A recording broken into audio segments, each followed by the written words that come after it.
Hey there, we'll be back with a new episode for you next week. In the meantime, we're sharing one of our favorites from the archive in case you missed it the first time around. Enjoy!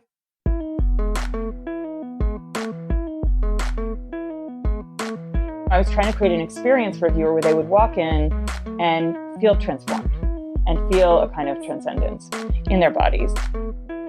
Hey everyone, I'm Amy Devers, and this is Clever. Today, I'm talking to new media artist Nancy Baker Cahill. Nancy's known for work that examines power, selfhood, and embodied consciousness at the intersection of fine art, social justice, and emerging technologies such as augmented reality. She's the founder and artistic director of Fourth Wall, a free augmented reality app that is an art platform exploring resistance and inclusive creative expression. Its intention is to challenge traditional conventions of public art and introduce a participatory, immersive art experience. Her geolocated augmented reality installations have been exhibited globally and have earned her profiles in the New York Times, Frieze magazine, and the Art newspaper, among other publications. And she was included in Art News' list of 2021 Deciders. Her work was featured at the 2022 Tribeca Film Festival in the Immersive Main competition and was on 90 screens in Times Square in New York City for the entire month of July as part of the Midnight Moments program. She's an incredibly thoughtful and compelling new media artist, as well as a powerful voice for justice and inclusion.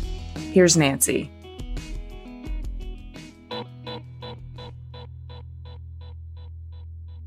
My name is Nancy Baker Cahill.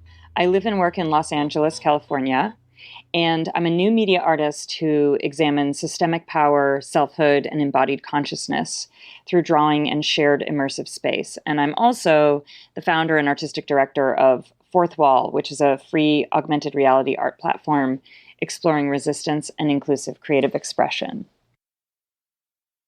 I cannot wait to unpack all of that. But before we get to this fully developed version of Nancy Baker Cahill, I love to go back to the formative years to see what you were working with. Can you paint the picture of your childhood? Well, I was really fortunate to grow up just outside of Boston, which has a pretty robust public school system. As a kid, I was a total bookworm. I read everything I could get my hands on, but was especially taken with science fiction and thrillers. That was sort of my literary diet for a long time. I grew up in a very politically minded family. My father was a local politician, came from a long line of local politicians. He really inculcated in me a deep sense of civic obligation and civic duty, and really just kind of civics in general, the importance of civic engagement. So from a very early age, I was knocking on doors, having doors slammed in my face as we canvassed for various candidates. Boston, while being a very complicated and flawed city on many different levels, did have a colorful roster of Democratic candidates when I was younger. And so getting to know some of them and working actively for them was really fun and really formative. I now recognize that it deeply shaped my approach to art and art making as an adult. That's why I asked the question, because we always unearth some, formative elements that actually turn up in your career and also in your purpose. It's fascinating to me how it all kind of alchemizes as a person grows up, and these experiences end up really informing what they end up doing. And I loved hearing this story of you canvassing as a kid, because it paints this really graphic picture of both an engaged dad who's interested in teaching his child about what's important, and also somebody who's interested in exposing you to the raw edges of what it looks like to actually create change. Yeah, I feel really fortunate in that regard. My father is nothing if not persistent, and so having doors slammed in the face was never a deterrent. But I do think that it was great role modeling in terms of resiliency. Accepting no, but continuing on the journey and in the pursuit of whatever it was we were trying to achieve. Yeah, and it seems like it's kind of a whole picture of some people aren't going to agree with you, but it's not a personal rejection. So you don't need to get downtrodden by this. Yeah, that's a great additional window into it. I wish more of that had stuck. I was always sort of like, that's so rude, And it's like, no, it isn't. They don't want to be bothered. We move on. What about your mom? Where is she in this picture? Was she also politically active? No, my mother wasn't politically active, but what my mother really brought to me a whole different type of resilience. My mother has overcome all kinds of brushes with death medically, and she's just an incredible fighter. I think my mother, perhaps her greatest gift to me is her irreverence. My father's a very serious person, and my mother is not. And she finds humor, often dark humor, in literally almost anything. And so I'm deeply grateful for that. That was also very formative and certainly inflected my worldview. It's like a great temperance to anything overly ideological. Let's just say I've never been too susceptible to orthodoxy of any kind. Talk to me about the teenage years, because those can be rife with awkwardness or angst or needing to sort of break free from certain constructs. What was it like for you, and where were you growing? I, again, was so lucky to go to an exceptional public school, a big, diverse public school called Brookline High. I was raised in an incredibly strict household, which also, I would say, fed my deep suspicion of authority and my own subversive instincts. So I have known from the beginning that I do not like being told what to do, and I find excessively strict regimes incredibly oppressive. And I do think that actually shaped my interest in really examining power structures as well. So high school was both an incredible escape. It was late 80s. It was a time, for me anyway, of tremendous angst. I looked like and wanted to be Robert Smith from The Cure. A disastrous hair dye decision, I would say, that I made over and over again. But I was really, really fortunate to be a part of it. This was like a rare moment in history. And I've talked about this with other friends of mine who graduated an extraordinary arts program, whether it was the visual arts, theater, and music. Oh my God, was like next level. So we were treated at every level like professional artists. And I think that was a real anchor to windward for me. I had an extraordinary teacher, Asna Sens, who was my mentor and oftentimes a surrogate parent.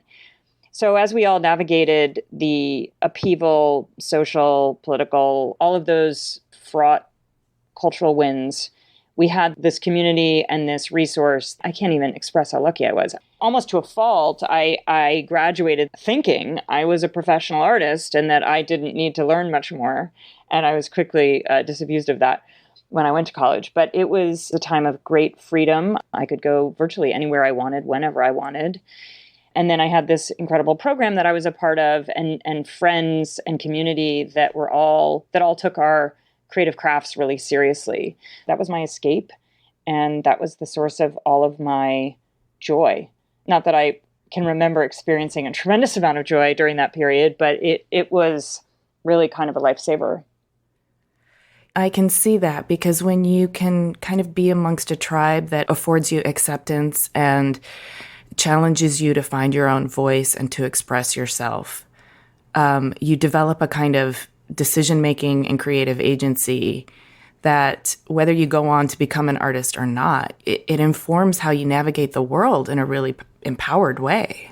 I think it was a really rare time. I've been told that those programs actually have been defunded somewhat. They're not nearly as they're. Oh yeah, they don't exist anymore. They don't and it's exist. A tragedy. Yeah, it really, really is, because I look at my peers and they've all gone on to do wildly creative things, and they're all successful in different arenas, whether it's Hollywood or the art world or even academia.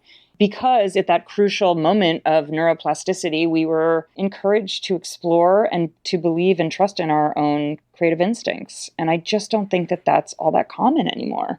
And I would say that the creative piece of learning, which is so crucial, has also been excised. I'm making gross generalizations here, but as our public education systems have been so gutted for political reasons, we've really foreclosed a lot of innovation and potential for innovation by cutting out that crucial part of pedagogy. Yes, my opinion too, and I'm really grateful to hear you say it. I also loved that you pointed out that that's a really crucial time of neuroplasticity. I think that's an important thing for all of us to be thinking about. I also think that kind of program kind of trains you to look at the world for possibilities and how you might enact those possibilities. And it's the exact opposite when people are telling you what to memorize and how to get an A on a test. That's programming you to just follow rules and not challenge things. And I think that's a problem. And I just learned this morning on my run, I was listening to this extraordinary podcast, that the whole expression thinking outside the box is related to an exercise where you're challenged to connect 9 dots with 4 lines. You know, most people think it's easy when they first look at it, and then they realize, oh God, no, this is actually really complicated and difficult. And apparently the answer, spoiler alert, involves drawing a line outside of the box, and that's where outside the box thinking comes from, that expression. And I think that's so interesting. I didn't know that. What a great thing to learn. I'm going to win the next trivia night. I know, but it was profound to think about. You haven't yet developed the skill, the software, the instinct to literally think outside the box. And you can't just tell someone to do that. You literally have to train your brain to do that. So I'm just really grateful that my brain, through a variety of influences, has been trained to think oftentimes outside the box. So with that tremendous public program of arts education, that probably informed your decision to study art at Williams College. But can you kind of unpack that decision-making for me and what the college experience was like for you? Yeah, I transferred to Williams from a college in Minnesota called Macalester College. And I had applied actually to RISD and Williams, and I had gotten into both. I was told by the people paying for my education, aka my parents, that they would pay for Williams.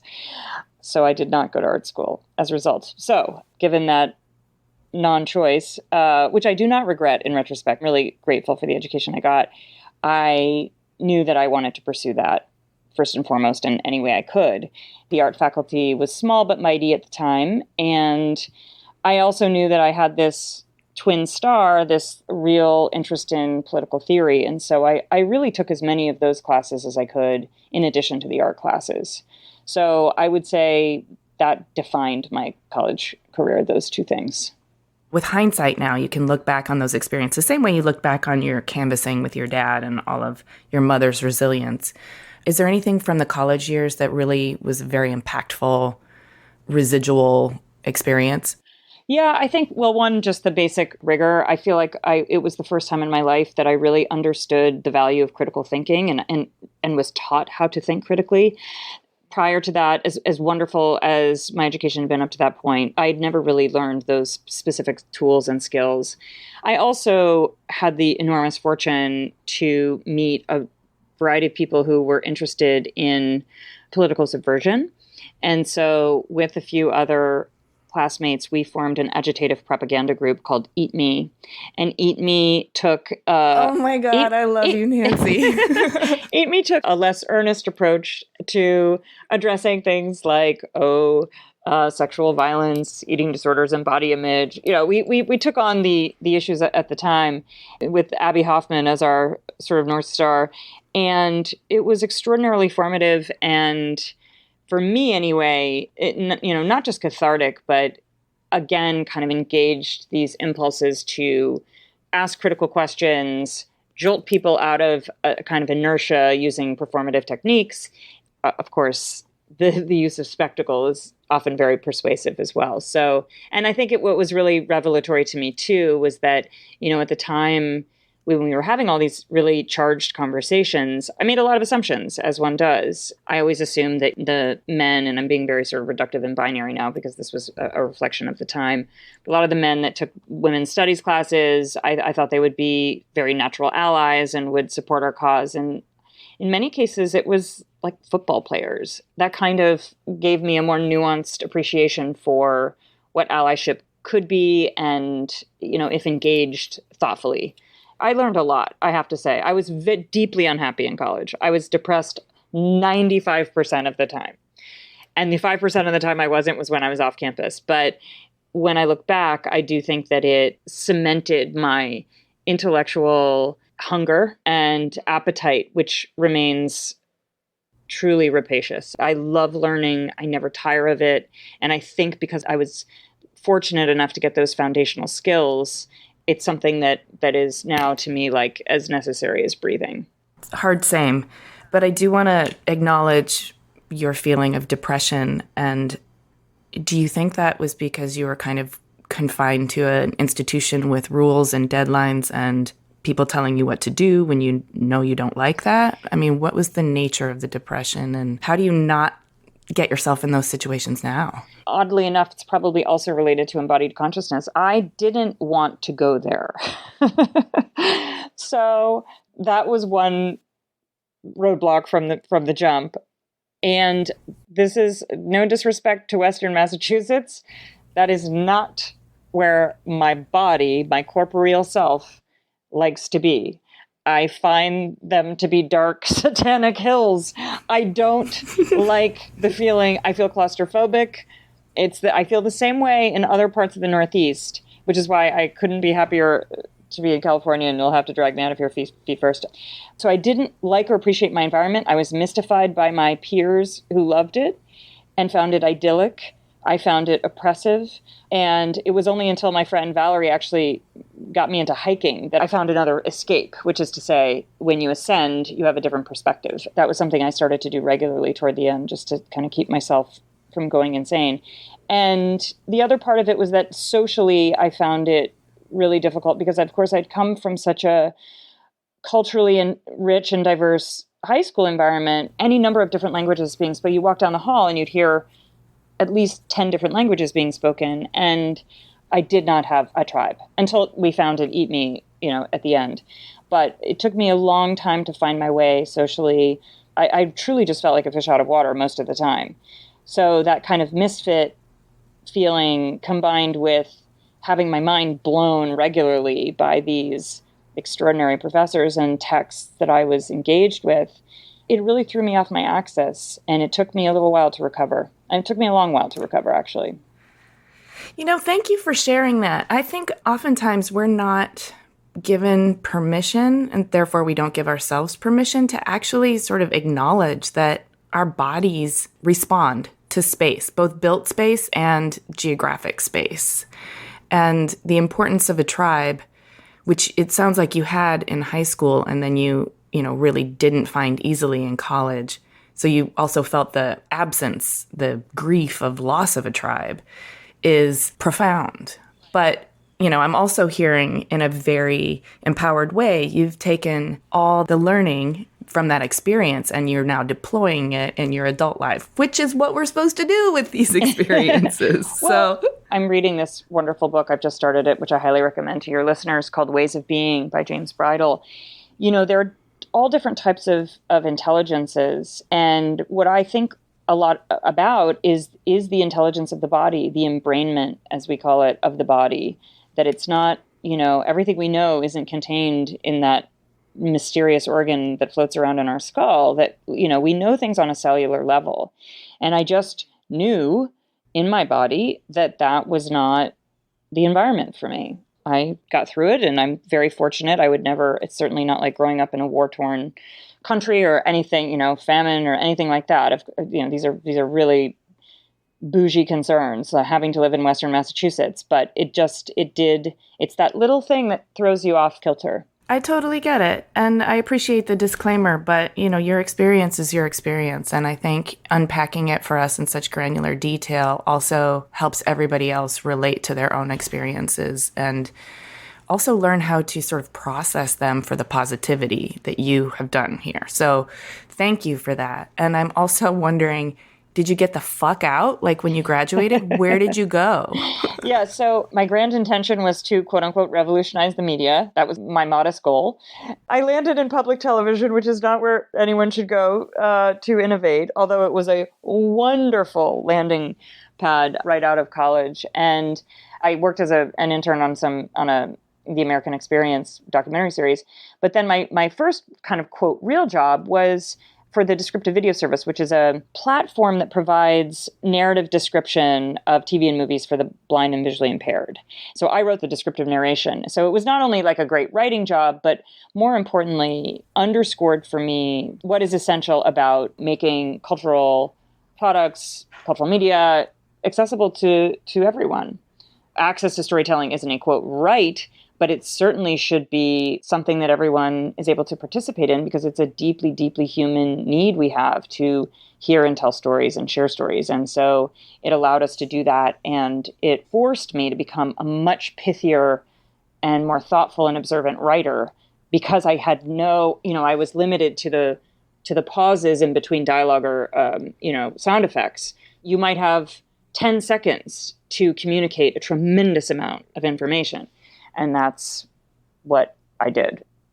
This is fascinating. It's so meta, too, because you're understanding the power of storytelling and what a deeply human need it is and why it's important to make sure it's accessible to everyone, but then also needing to sort of reverse engineer the storytelling in a way that makes it applicable to a different set of bodies. Totally. And it's a particular responsibility to choose and isolate those moments or details that are relevant to the story. In other words, you could focus on a random vase in the background, but you haven't served the story.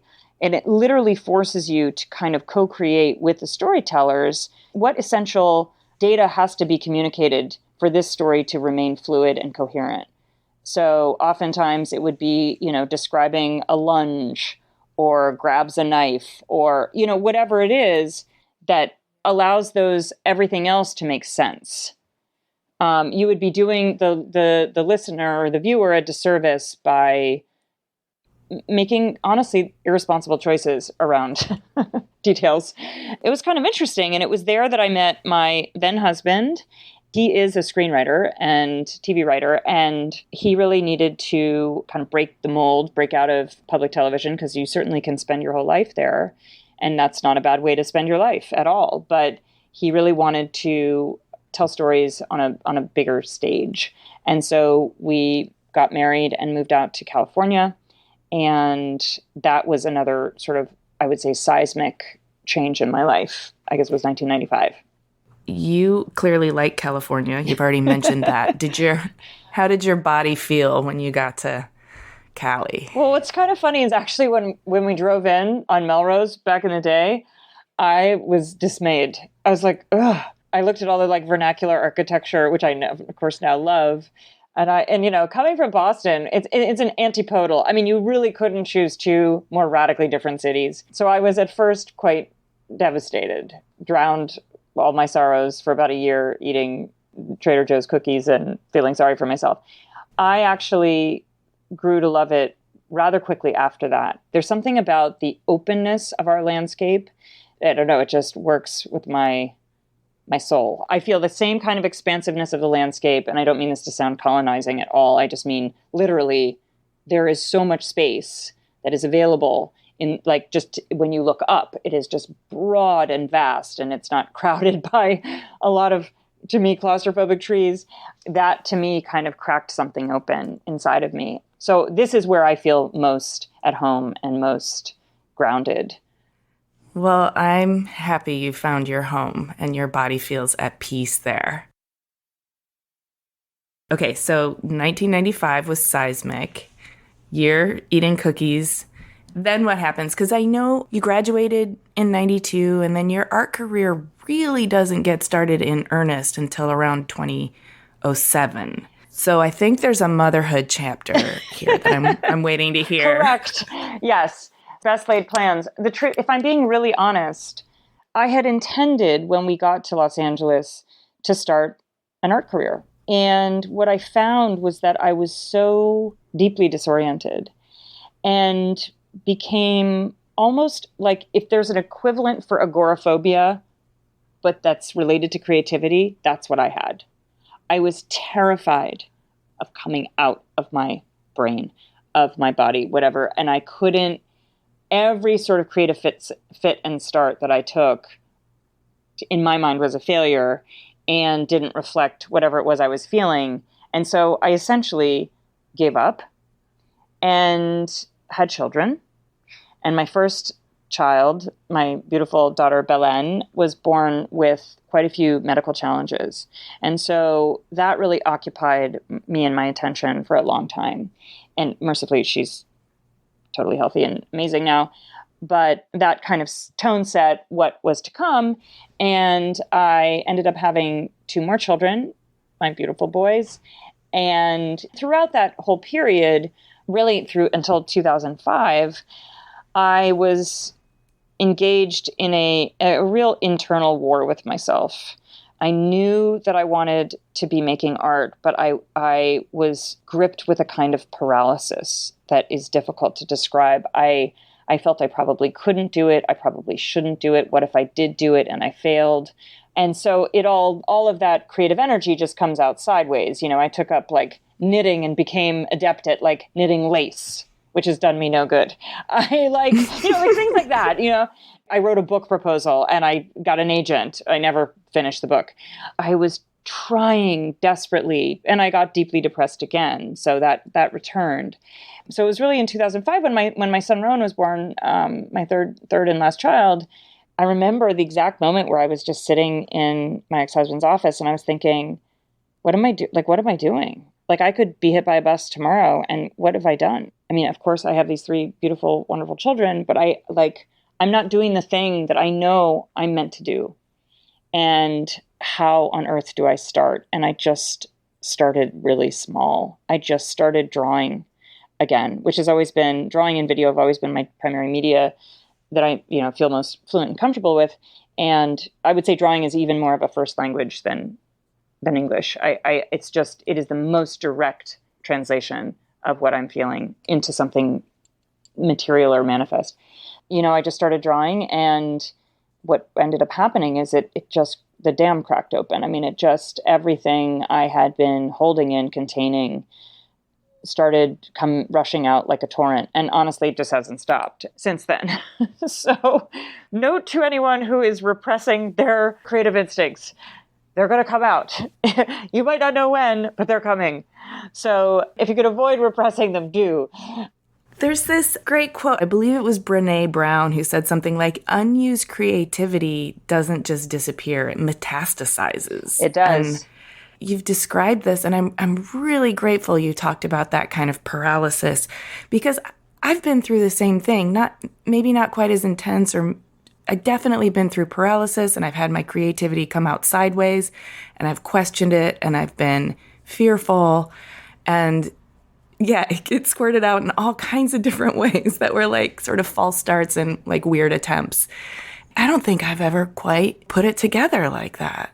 I think it's important that we talk about creativity and how it gets sometimes stampeded or sometimes locked in chambers that we don't quite understand how to unlock again. It sounds like you just started drawing, you just took it back to a familiar place, and you let it out in small ways, which became bigger and bigger and bigger, and the flow started again. I was pretty protective of myself at first. I just did it for myself and forgave myself when it wasn't great. And I remember I had a professor in college who forced us to hold on to our quote mistakes, the drawings, the artworks we wanted to rip up and throw away, because he really identified those as our teachers, that's where you learn the most. That's torture. Yeah, I know it's horrible, but it's a practice I continue, because even if there's just one thing that did work, that's valuable. And it's also instructive to remember what not to do again. I had to be a little more generous with myself than I normally am. I'm a pretty hard-driving boss of myself, but I realized that muscle had not completely atrophied and could be retrained. And I really am speaking both literally and metaphorically here. It became my greatest passion, which I'd always dreamed it would. It wasn't until I kind of really slogged it out for quite a while that it became so. I don't know why I'm all into quotes right now, but there's another saying about how what we're really afraid of is not failure. It's assuming our power. Oh, stepping into it. And that is more true for women and non-binary folks than it is anyone else. Not to go in a diatribe about heteropatriarchy, but I had actually allowed myself and chosen to box myself into a more traditional lifestyle. And with that decision comes all of the cultural baggage that created that decision and informed it and continues to. And so that was very difficult to both resist, undo, and ultimately transcend. There's a moment when you discover that you're locked in this box, but you also have the keys, and then becomes this sort of terrifying trajectory of unlocking it and taking a few steps out of the box and feeling your way. And in many cases, confusing the people around you who are comfortable with you in the box, becoming a target for people who are uncomfortable with this kind of change. Yeah, I mean, that's beautifully said. And I think also being acutely aware and yet not aware enough of the kind of compound damage that's possible when you bring children into the equation. So when you start to claim for yourself your dreams, desires, wants, needs, goals, there are other people involved as well. And certainly that's the case with divorce. I mean, maybe there are some divorces that are flawless and easy and amicable and nobody's worse off afterwards or experiences any pain. That hasn't been my experience. Yeah, it's a very complicated thing to claim those things for yourself, particularly as, again, I hate to binary gendering in any way, but particularly as a mother in this culture, that's a real risk. And it comes with consequences.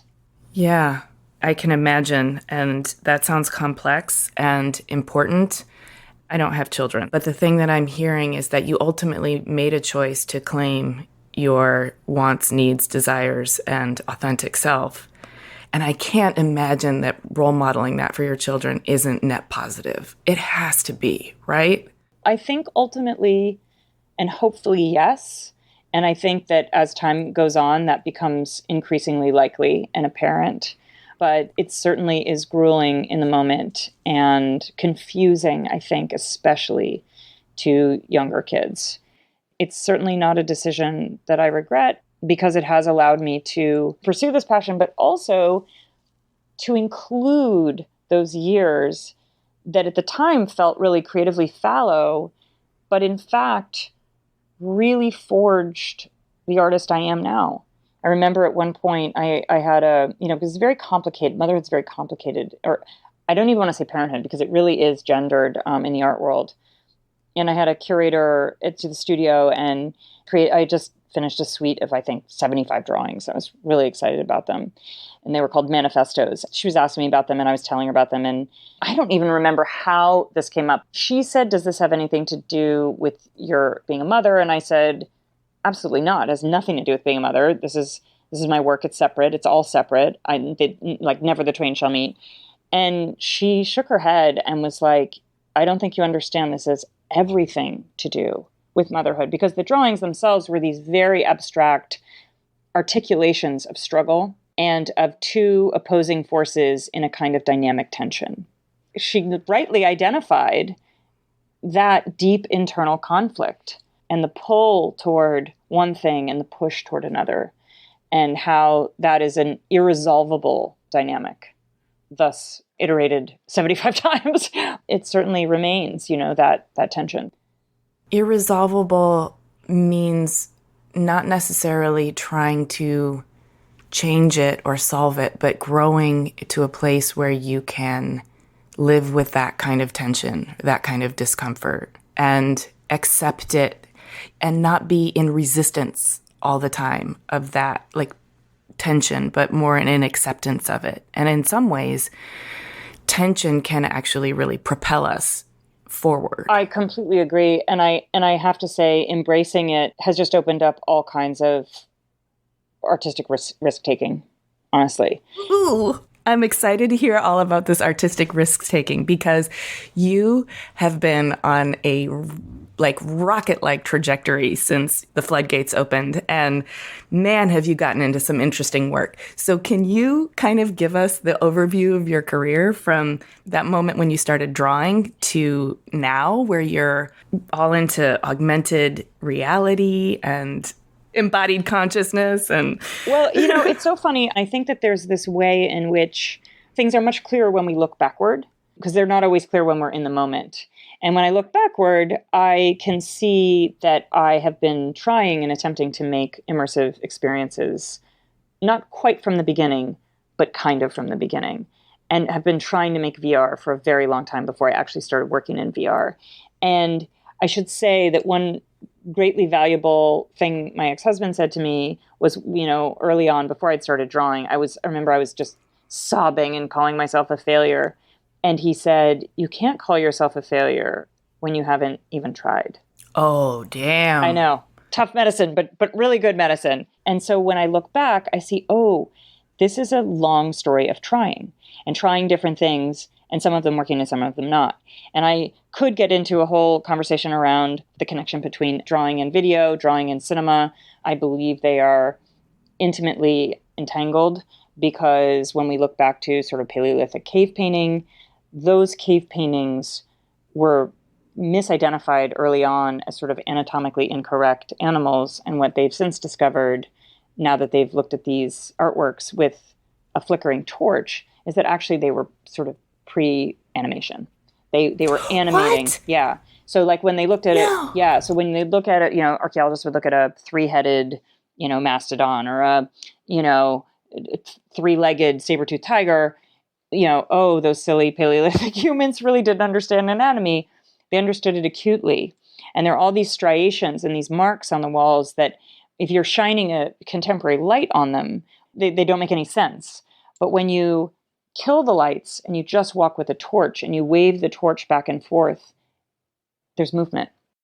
Oh my God. It's kind of incredible. I never underestimate humans, man. Never. We knew that they weren't living in the caves. They were going into the caves for some purpose other than, it may have been seeking some sort of transcendence, which is one of a common opinion, some sort of mind-altering experience. They would eat mushrooms and go in the cave, right? I mean, I don't know if they did or didn't eat mushrooms, but I want to do that. I definitely do too. And but I think most importantly, we have been drawn to this type of storytelling. And so I have always felt that what contemporary technologies, if we deploy them thoughtfully and intentionally and with some criticality, they too can kind of recreate transcendent experiences that are embodied and that engage embodied consciousness. That's what you're doing. Yes. That makes perfect sense. Yes. That end up really being just a more three-dimensional version of same. In every case, it is an invitation into a different experience of reality, a different understanding of what is seen, perceived, felt, heard, tasted, smelled, engaging all of those senses to just achieve a different type of connection and to sort of tap into that distributed neural network that we all share, which is what grounds us and gives us a sense of not just community, but existential purpose. So when I look back, I didn't get right back into video immediately because, of course, all of the technology had catapulted forward. And I hadn't kept up with anything, not even Photoshop. So I've had to do a tremendous amount of learning. There's no end to the learning. But as Anne Lamott would say, bird by bird, I just started tackling one thing after another. And so I've pretty much taught myself to do most everything, or I've gotten somebody to just show me how to do it, and then I do it, and then I learn beyond that. But, I started spray painting, and I didn't do it in an orthodox way. And then I refined that to airbrushing.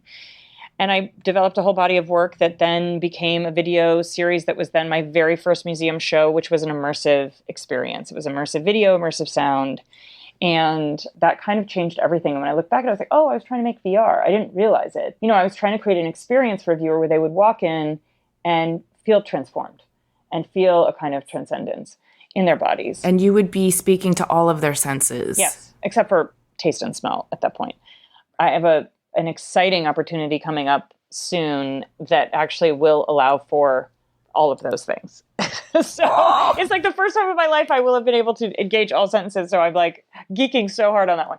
It wasn't until I had developed a massive sort of immersive drawing series, and by immersive I just mean large scale, that received a very powerful response from people who'd seen it. It was a very visceral series, and it was called Surds, and it was inspired by a book called Aftermath by a feminist philosopher named Susan Bryson, who really talks about the way she, as an abstract thinker and as a person who lived this life of the mind, metabolized this very animal sexual assault that had occurred on her body, to her body. And so it was really about the way that trauma lives in the body. And I was very compelled by that. And she said the only way that she could really understand and process her trauma was using philosophical math, because there are these patterns in math that made sense of the senseless. And actually, surd means senseless. So it's like absurd is nonsense, no sense. I had this whole series, and because of the visceral reaction of the people that had engaged with the drawings, mostly women had very visceral reactions, I realized I wanted to push that much further. I wanted to put them inside the drawing. And it was then, and in that very same meeting that I described with that curator, Caroline Clonaridis, who said, "You're wrong, all your work is about this." She said, well, I was sort of gnashing my teeth and wringing my hands about how I wanted to put people inside the drawings. And she said, well, why don't you just do it in VR? That was the game-changing moment, because I hadn't thought about VR since I was an undergraduate. Of course, we talked about it in 92. We talked about it in terms of immersive journalism and empathy, and how do you create empathy? And could you use these technologies as like empathy machines, which of course is now a very contested and complicated presupposition. That changed really everything, that conversation. And then, my brother-in-law and my son built me this Mad Max computer, and I got some VR drawing software, and that began my whole journey, and led to augmented reality, which has led to 3D software, which has led to the work I'm doing now, which is, includes projection mapping and immersive video. It's been an extraordinary confluence of both tools that are available to me, having the privilege to have access to electricity, which enables those tools to function, and then also kind of being able to blend the ideas that come from my life experience, all of the reading I do, with these projects, and having tremendous collaborators and teams. I can't underscore enough how important teams are. So as I sort of built my practice out brick by brick in terms of what I was making, I was also building it out in terms of my community, because I didn't have, the advantage of an art school education. So I didn't have that community or that built-in infrastructure. So I basically had to build my own infrastructure. That's a different type of creative freedom. You get to pick and choose. You're not just stuck with people. And so I feel tremendously lucky that I have this scaffolding of peers and artists and curators and people in institutions and out who I think comprise a beautiful ecosystem that's ever growing and ever expanding. And so I'm very lucky to be a part of it. I'm so glad you mentioned that, because I think that it's sometimes culturally we talk too much about the work as in the output, the finished product, and we don't talk enough about the creative design of a sustainable practice to continue creating that work. And of course, nobody makes anything in a vacuum. Then the minute you want to make this your livelihood, you need to rely on other people. Building that out in a way that affords you the freedom, the resources, and the access you need to create a sustainable practice is such an important aspect of the business side of being an artist. I couldn't agree more. I'm so glad you said that. I don't think it is taught, at least it's not taught broadly. And I kind of came to it out of a sense of desperation and truly just feeling so isolated. But it is essential to any practice. And I did a TED Talk in 2018 about using AR as a tool for equity and access. Yeah, I was going to ask you about that. So let's get into that, because maybe you can also unpack your creative process as you share about the TED Talk. It really is just to really amplify your point, which is that I started the TED Talk really and ended it with the myth of the lone genius artist, and that is a complete fallacy. And it's not just that, of course, we need and want to engage different people with different skills, on different projects to realize those projects. But it's also about, I think, being open to and recognizing in others their own creative contributions and to the discourse we have and share. And that those conversations with other artists generally, and thinkers with anybody, actually, I don't want to limit it to artists, that we're essentially interdependent, and that those conversations are often what allow us to grow. Like for me anyway, I just get so much out of listening to and learning from other people. Amen, sister. Me too. Yes. You're extraordinary in that way. And that too can shape your practice. Like our mutual friend Tanya was one of my very first collaborators on Fourth Wall app, on my AR platform. Wait, I got to back you up for a second, because we need to set up for the listeners what the Fourth Wall app is. And then also, I just want to remind our listeners that the Tanya you're referring to is Tanya Aguinaga, and she's episode 13 of Clever. Yes, the Fourth Wall app is a free app on the App Store. It's also available on Android, Google Play. And I developed it with my then team at Drive Studios, first and foremost, to challenge notions of public art. Who has access to public art? Who decides what public art is, where it is, how it's experienced? But also to give access to these VR drawings that I had made, which were, basically the barrier to entry, not just to create VR, but to experience VR is very high, because you need a certain type of hardware, and obviously you need that software as well. And so I really wanted to make these things available to a broad public and an unknown public. So we basically, with my team, we translated my VR drawings into augmented reality in 3 dimensions. And the invitation of the app really, which was and remains on that part of the app, was for people to quote unquote place or locate these different artworks in the context of their choosing, so that they would basically co-create and have their own art experience and create their own content and meaning for the work, which was an extraordinary and remains an extraordinary thing, because people do the most amazing things with their imaginations. Yes, they do. And I've seen some of it and I've experienced it myself. And the other thing that, as you're talking about access, that's really interesting to me is it's a deliberate removal of the gallery as a intermediary and as a gatekeeper. And I really wanted to take it outside the realm of any institution of permission, and that included museums. I felt, what about a one-to-one experience?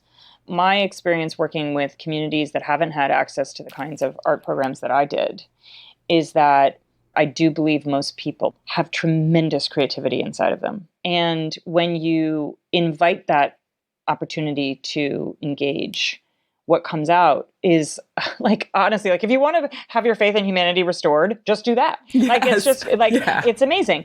And from work I'd done before, and that felt really important to me. But it was Tanya who took one of my drawings, which is called Hollow Point 101, and it's based on a type of ammunition that does extraordinary damage. And this is imagine a drawing in 3 dimensions that almost looks like a rupture in space with radiating sort of shrapnel coming out of it. But it's also very beautiful. So it sounds very violent, but it's also quite alluring visually.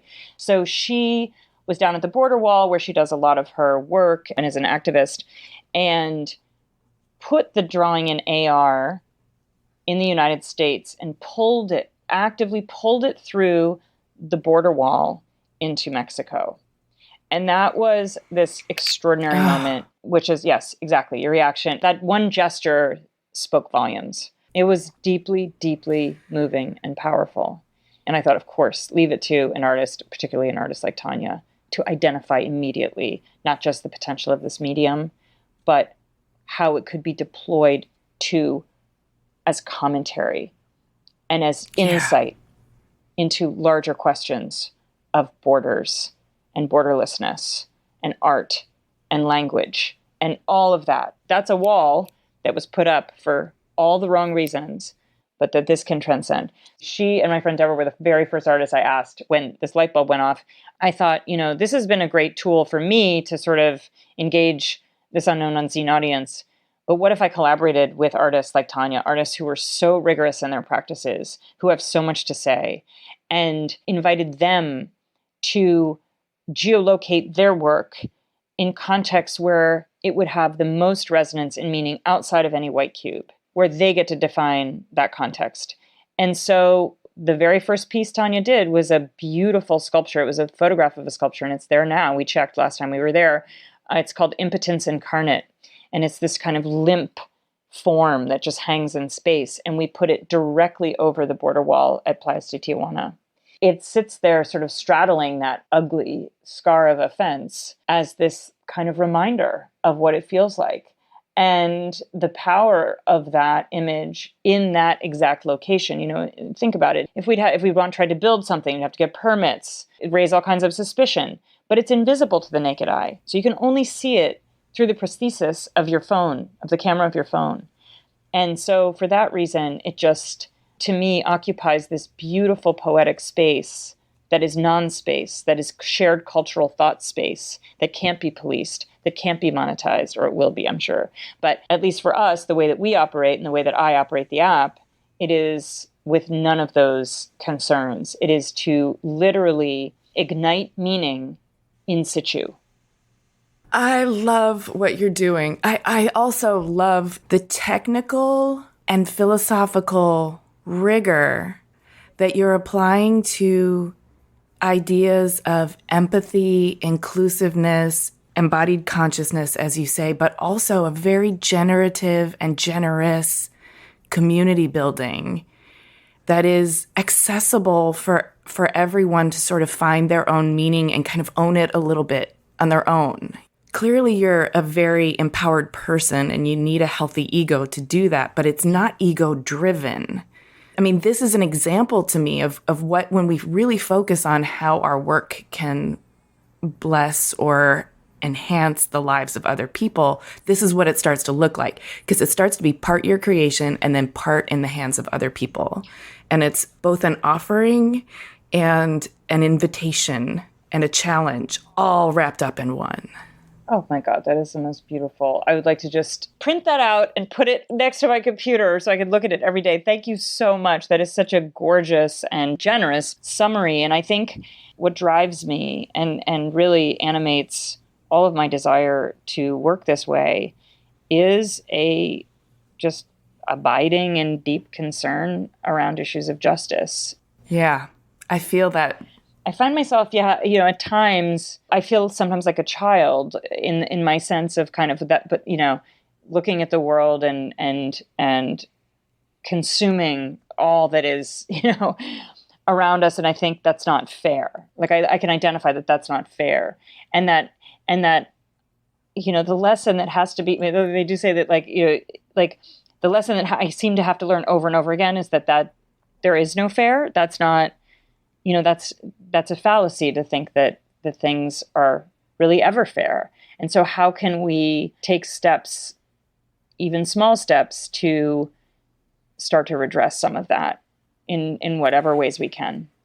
I think you're touching on something that's very foundational.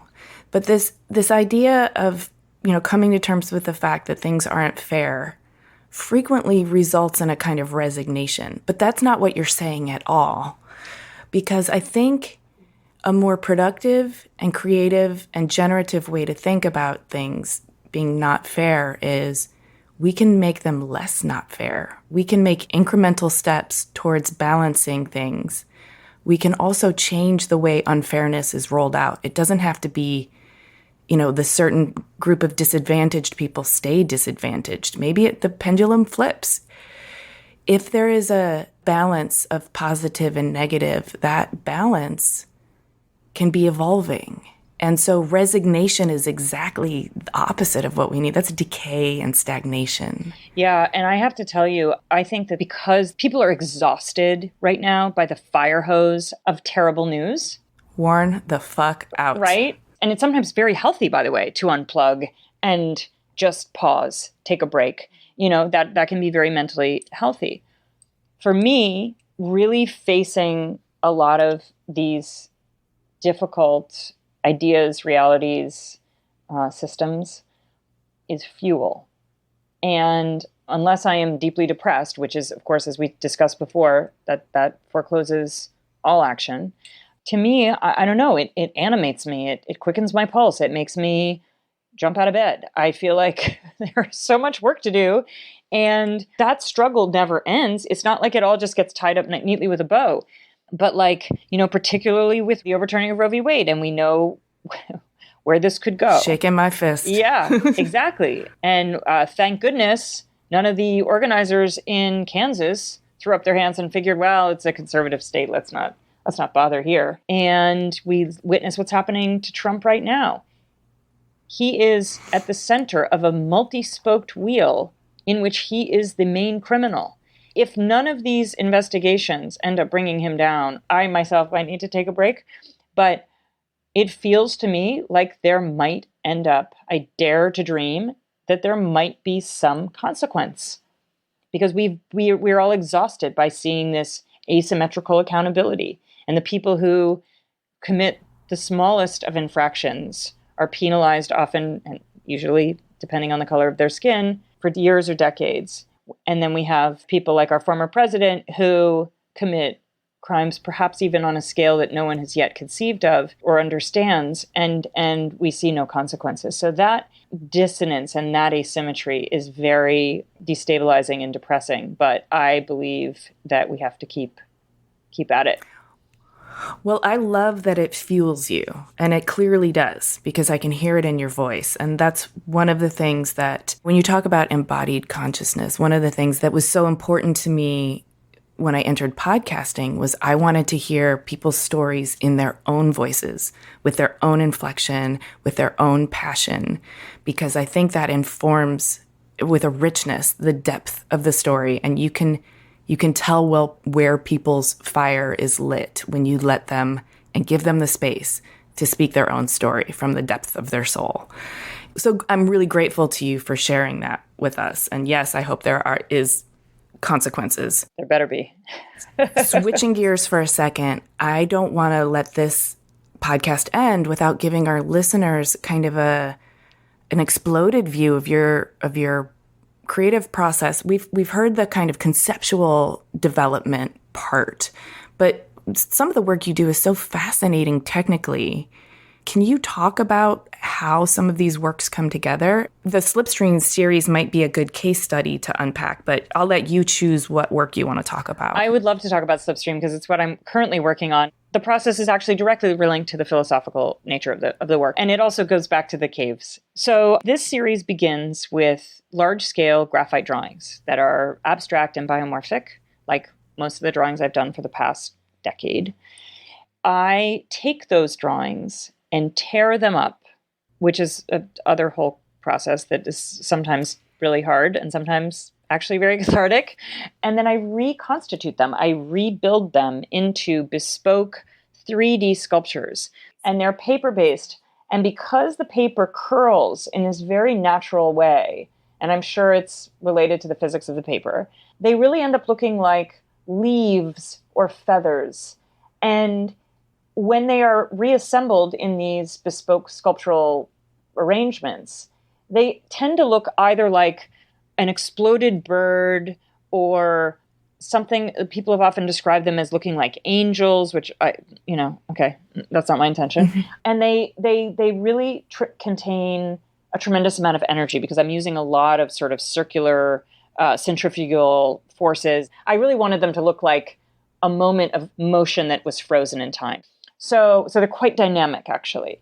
I take those sculptures and scan them.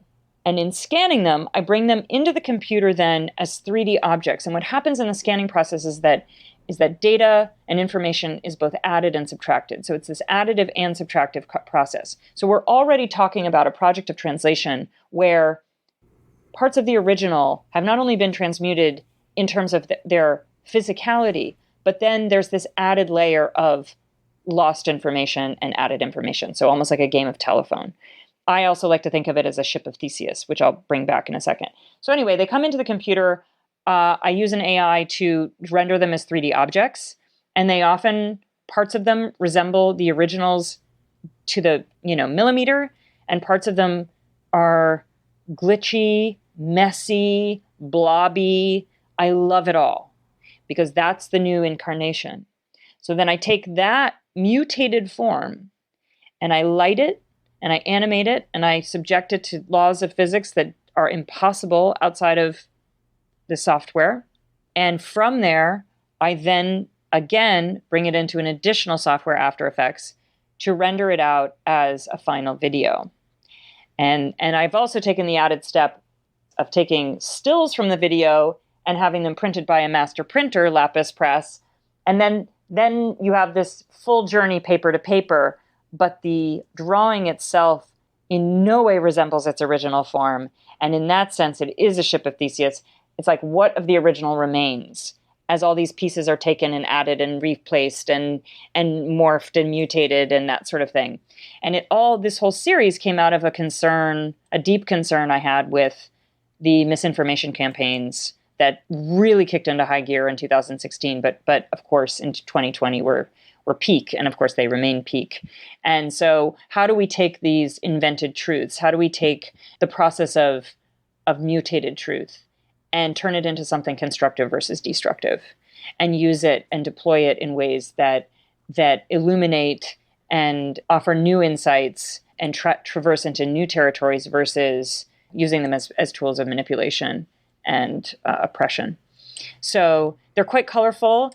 They're getting more and more complicated. I have a solo show coming up, and so I'm madly creating work for it. Slipstream, by the way, I should just say the reason it's called Slipstream is because Slipstream is a genre of literary fiction that describes the familiar strange or the strange familiar. So there's this whole engagement with the uncanny, and I really love that. I love it when you look at something and you think, I recognize something in it. I know something in it is familiar to me, but I can't put my finger on it because it's so strange.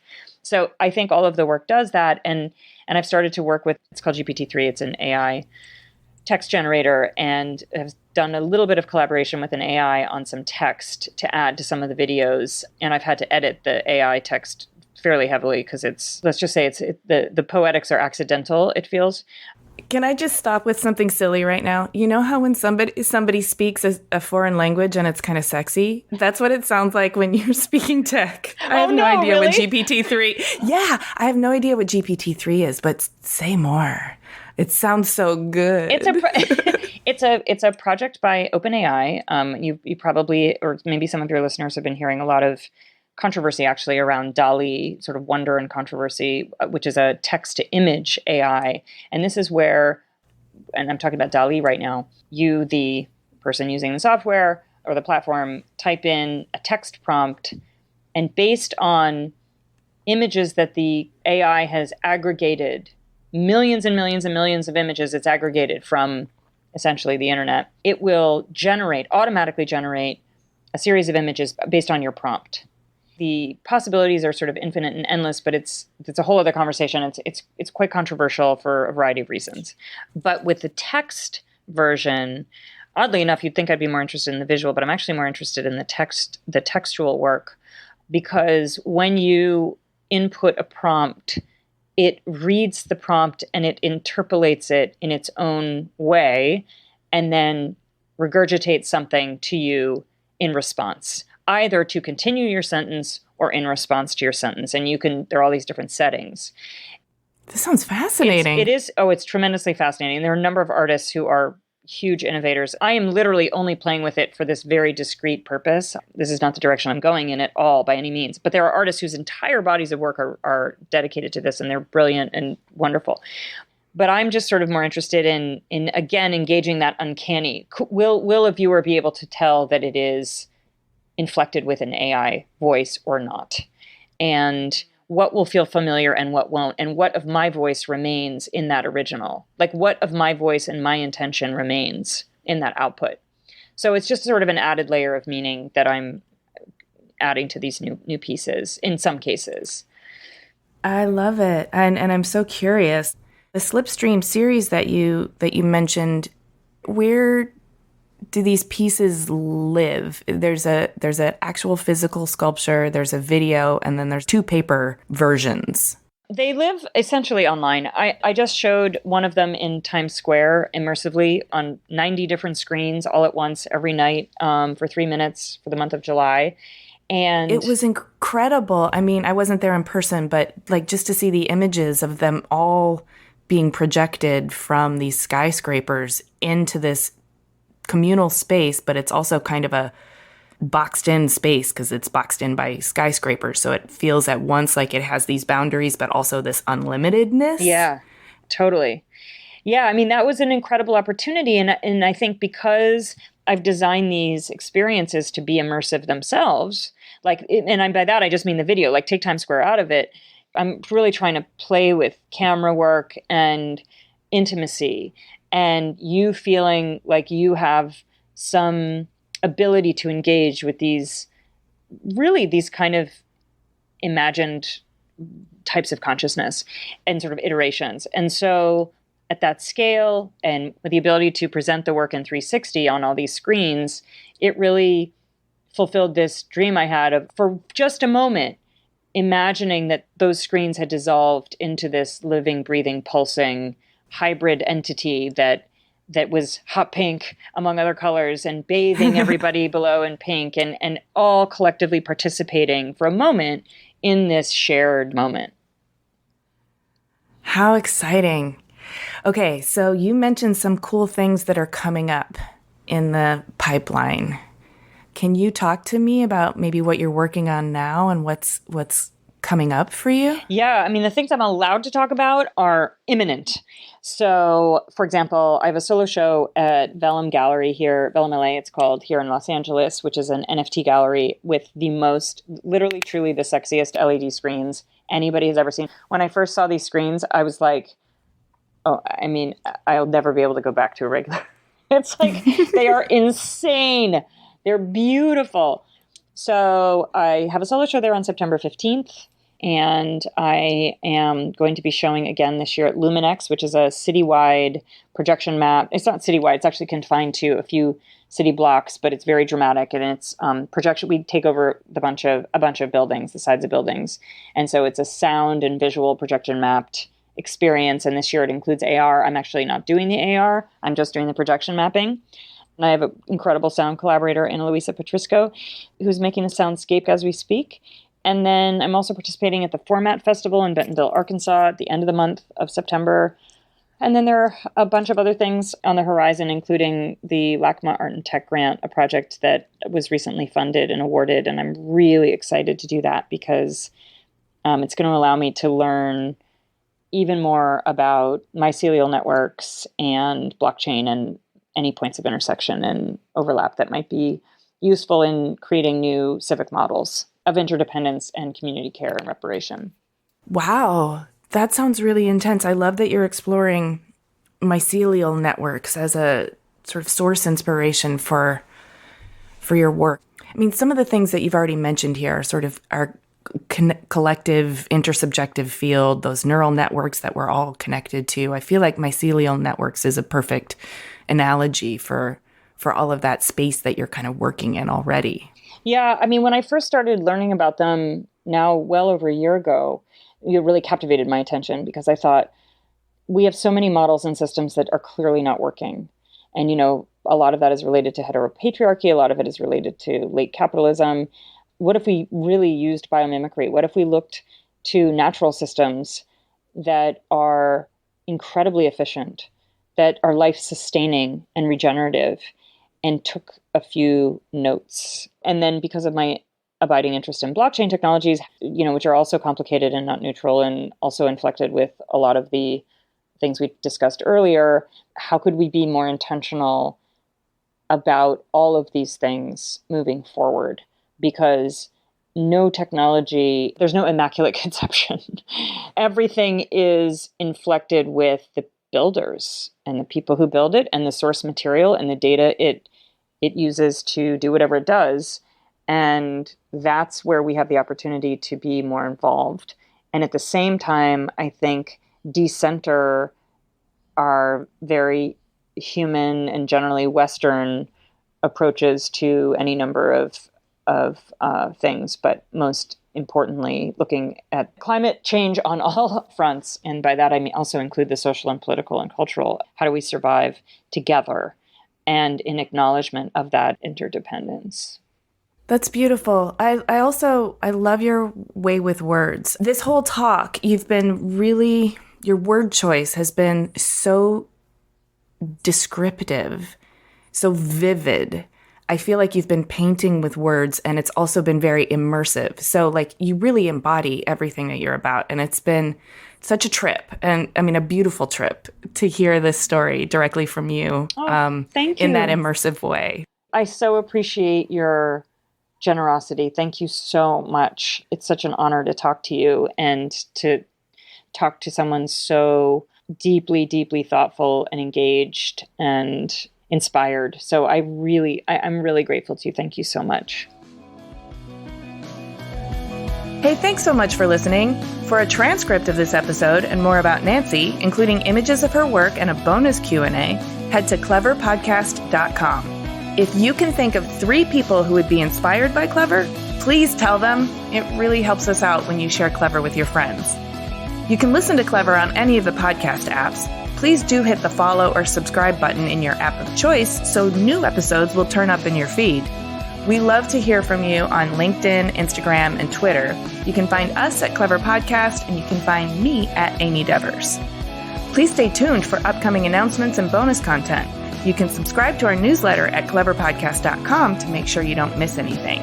Clever is hosted and produced by me, Amy Devers, with editing by Rich Straffolino, production assistance from Alana Nevins and Anushka Stefan, and music by L1011.